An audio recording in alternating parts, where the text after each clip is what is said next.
तो हम भारतीय जनता पार्टी के लोग और एनडीए के लोग कोई भी चुनाव को सहज से लेते नहीं है।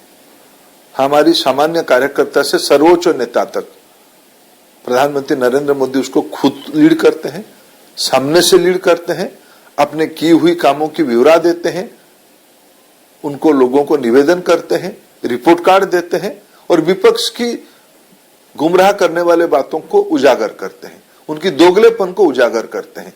इसलिए हम कोई भी बेमन की गठजोड़ है, मौका परिस्थिति की गठजोड़ है, घमंडिया गठजोड़ है, स्वार्थियों का गठजोड़ है। वो करे, कोई भी गठजोड़ करे, हमें आपत्ति, लेकिन हम कोई भी चुनाव को अथक परिश्रम करके लोगों के आशीर्वाद पाने का काम करते हैं। इस बार भी करेंगे। প্রধানমন্ত্রী নরেন্দ্র মোদী তিনি সামনে থেকে নেতৃত্ব দেন, কোনো বিরোধীকেই তারা খাটো করে দেখেন না এবং কোনো ভোটকেই তারা ছোট করে দেখেন না।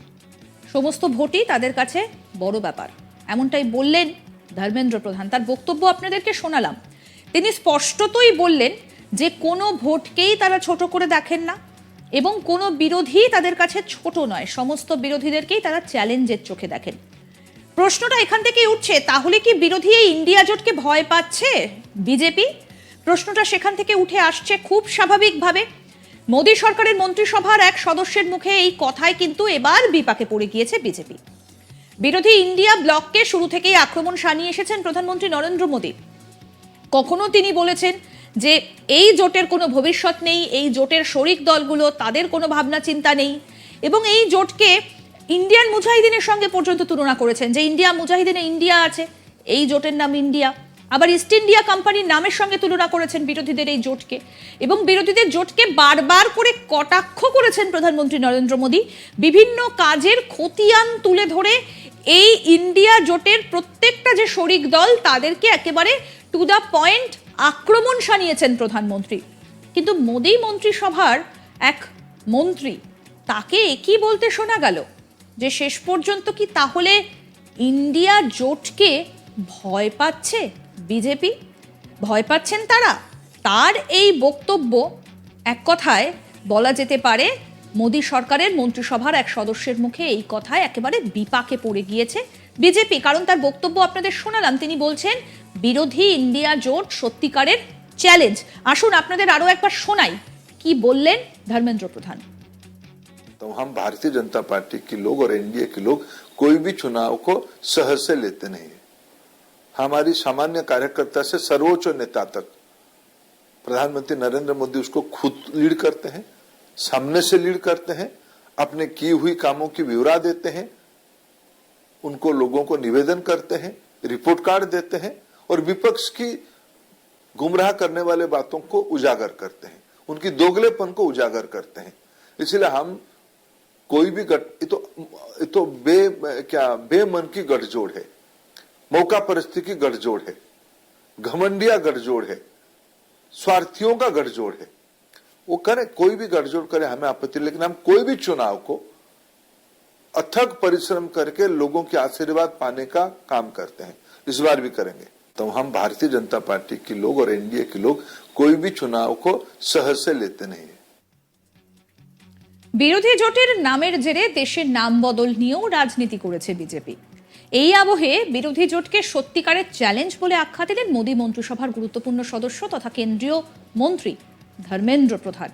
আর তার এই বক্তব্য থেকে একটা কথা স্পষ্ট যে তাহলে কি ইন্ডিয়া জোটকে নিয়ে কোথাও ভাবনা চিন্তা করছে বিজেপি বা এনডিএ? কারণ তিনি বললেন যে কোনো কর্মকর্তা কার্যকর্তা থেকে শুরু করে শীর্ষস্তরের নেতা, অর্থাৎ নিচুর তলার কর্মী থেকে একেবারে উঁচুর তলার কর্মী পর্যন্ত প্রত্যেকেই প্রত্যেকটা নির্বাচন খুব কড়াভাবে তারা দেখেন। বলা যেতে পারে যে কোনো নির্বাচনকেই বা কোনো বিরোধীকেই তারা খাটো চোখে দেখেন না। তাহলে কি ইন্ডিয়া জোটকে নিয়ে একটু বেশি ভাবছেন? রাজ্যসভার সাংসদ শুক্রবার একটি প্রেস কনফারেন্স করেন। সেখানে তিনি বলেন বিজেপির মূল লক্ষ্য হলো নরেন্দ্র মোদীকে তৃতীয়বারের জন্য প্রধানমন্ত্রীর আসনে বসানো। এরপর বিরোধী জোট নিয়ে তিনি বলেন, আমি মনে করি ইন্ডিয়া ব্লক সত্যিকারের চ্যালেঞ্জ। তিনি স্বীকার করে নিয়েছেন বিজেপি এবং এনডিএ কোনো প্রতিপক্ষকেই হালকাভাবে নেয় না। প্রতি নির্বাচনে প্রধানমন্ত্রী নরেন্দ্র মোদী আমাদের সামনে থেকে নেতৃত্ব দেন বলে জানান। তার বক্তব্য আপনাদেরকে শোনালাম। তিনি বলছেন আমরা কোনো নির্বাচনকেই সহজভাবে নিই না, বিজেপি এবং এনডিএ কোনো প্রতিপক্ষকেই হালকাভাবে নেয় না। এটা নিচু স্তরের কার্যকর্তা থেকে শুরু করে, অর্থাৎ নিচু তলার কর্মী থেকে শুরু করে একদম প্রধানমন্ত্রী পর্যন্ত প্রত্যেক নির্বাচনেই প্রধানমন্ত্রী নরেন্দ্র মোদী আমাদের সামনে থেকে নেতৃত্ব দেন। বিজেপিকে দিল্লির মসনদ থেকে সরাতে দেশের বড় বড় বিরোধী দলগুলো এক ছাতার তলায় এসে ইন্ডিয়া ব্লকের গঠন করেছে। এই জোট নিয়ে প্রথম থেকেই আক্রমণাত্মক দেখা গিয়েছে প্রধানমন্ত্রী মোদীকে। এদিকে বিরোধী জোটের নাম নিয়েও রাজনীতি হয়েছে। আন্তর্জাতিক মঞ্চে দেশের নাম বদল করতেও পিছপা হয়নি কেন্দ্রীয় সরকার। আমরা দেখেছি G20 সামিটে সেখানে প্রত্যেক জায়গায় ভারত লেখা ছিল, আর সেখান থেকেই কিন্তু বিরোধীরা প্রশ্ন তুলতে শুরু করেছে যে তারা বিরোধী জোটের নাম ইন্ডিয়া রেখেছে বলেই কি দেশের নাম ইন্ডিয়া থেকে ভারত করা হচ্ছে, সেই প্রশ্নটা উঠে এসেছে। অন্যদিকে ইন্ডিয়া জোটকে বারবার বিঁধেছেন প্রধানমন্ত্রী নরেন্দ্র মোদী। তিনি কখনো বলছেন যে এই বৈঠকগুলো হচ্ছে, অর্থাৎ একের পর এক বৈঠক হতে আমরা দেখেছি, কখনো বেঙ্গালুরু, কখনো মুম্বাই, আর এই বৈঠকগুলোকেও কিন্তু কটাক্ষ করেছেন প্রধানমন্ত্রী নরেন্দ্র মোদী। তিনি বলছেন যে এই বৈঠকে কিছুই হচ্ছে না, কারণ এই যে দলগুলো, অর্থাৎ ইন্ডিয়া জোটের যে দলগুলো, তাদের কারোর নীতির সঙ্গে কারোর নীতি মেলে না, সুবিধাবাদী জোট, এই কথাও কিন্তু বলতে শোনা গেছে প্রধানমন্ত্রীকে। তিনি বারে বারে ইন্ডিয়ার নামকে কটাক্ষ করেছেন। তারই মধ্যে কেন্দ্রীয় মন্ত্রীর মুখে ইন্ডিয়া জোট নিয়ে ভয়ের কারণ বিতর্ক উস্কে দিয়েছে।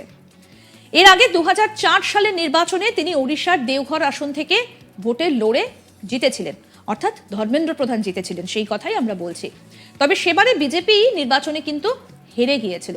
বর্তমানে মধ্যপ্রদেশ থেকে রাজ্যসভায় নির্বাচিত। শিক্ষা মন্ত্রকের গুরুদায়িত্ব রয়েছে তার কাঁধে আপাতত। তার মুখে এই ধরনের কথা প্রশ্নের মুখে ফেলে দিয়েছে গেরুয়া শিবিরকে। আসুন আরো একবার শোনাই ধর্মেন্দ্র প্রধান কি বললেন। तो हम भारतीय जनता पार्टी के लोग और एनडीए के लोग कोई भी चुनाव को सहज से लेते नहीं है।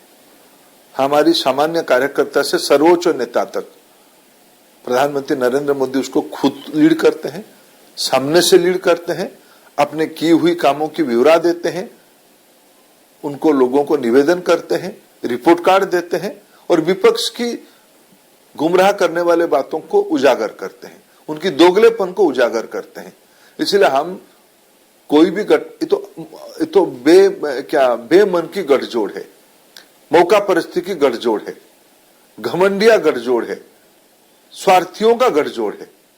वो करे, कोई भी गठजोड़ करे, हमें आपत्ति, लेकिन हम कोई भी चुनाव को अथक परिश्रम करके लोगों के आशीर्वाद पाने का काम करते हैं, इस बार भी करेंगे।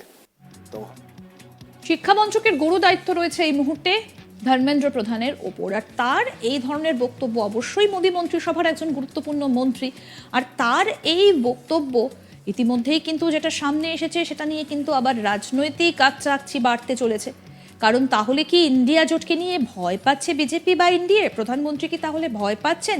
আর এই ভয় থেকেই কি ইন্ডিয়া জোটকে আক্রমণ শানানো? সেই প্রশ্নটা কিন্তু ইতিমধ্যে তুলতেই পারেন বিরোধীরা।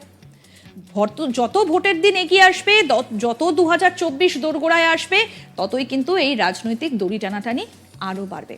সমস্ত আপডেট যদি পেতে চান তাহলে অবশ্যই আজ তাক বাংলার ইউটিউব চ্যানেল সাবস্ক্রাইব করুন, নোটিফিকেশন পেতে বেল বাটন অপশনটা প্রেস করুন, এই ভিডিও সম্পর্কে আপনাদের মতামত জানান, কমেন্ট করুন, শেয়ার করুন, আর অবশ্যই আজ তাক Bangla number 1 WhatsApp news channel follow করুন। সব খবর দেখুন হোয়াটসঅ্যাপে একসঙ্গে।